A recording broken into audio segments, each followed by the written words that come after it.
Imagine that you're preparing for a storm. You've received notification that a storm is coming. You prepare by gathering the tools and materials you'll need to stay safe. You make sure your windows and doors are secure. You assemble a first aid kit, tools, food, and water. You're prepared. The storm hits, and there are powerful winds and heavy rain. The storm is using its force to try and breach your home.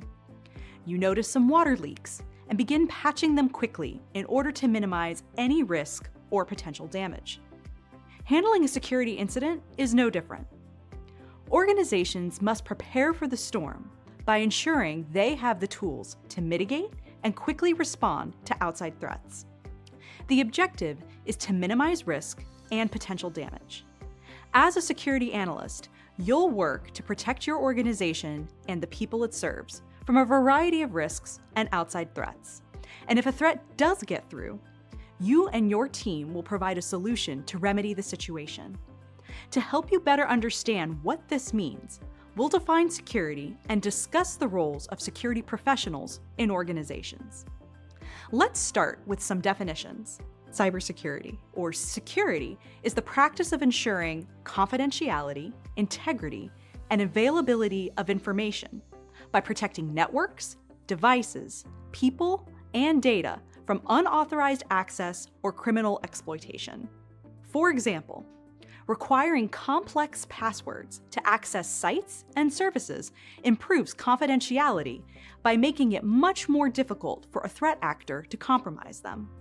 A threat actor is any person or group who presents a security risk. Now that you know the definition of security, let's discuss what security teams do for an organization. Security protects against external and internal threats.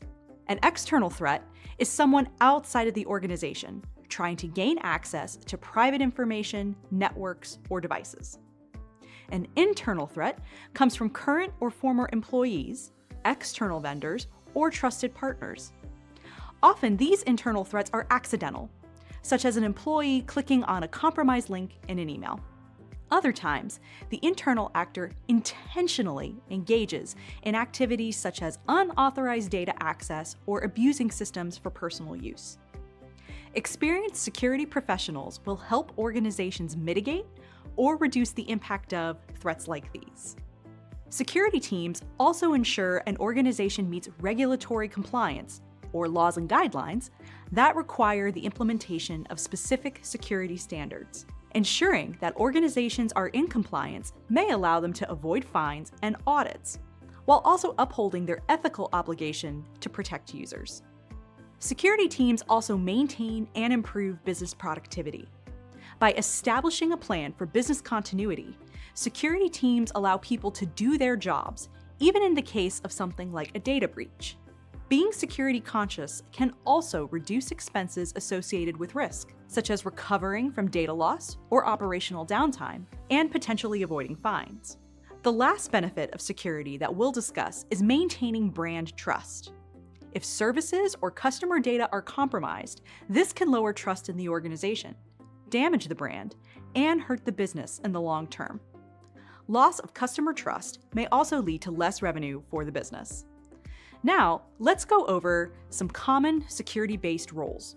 After completing this certificate program, here are some job titles you may want to search for: Security Analyst or Specialist, Cybersecurity Analyst or Specialist, Security Operations Center or SOC Analyst, and Information Security Analyst. You'll also learn more about the responsibilities associated with some of these job titles later in the program. As you may now realize, the field of security includes many topics and concepts. And every activity you complete in this program moves you one step closer to a new job. Let's keep learning together.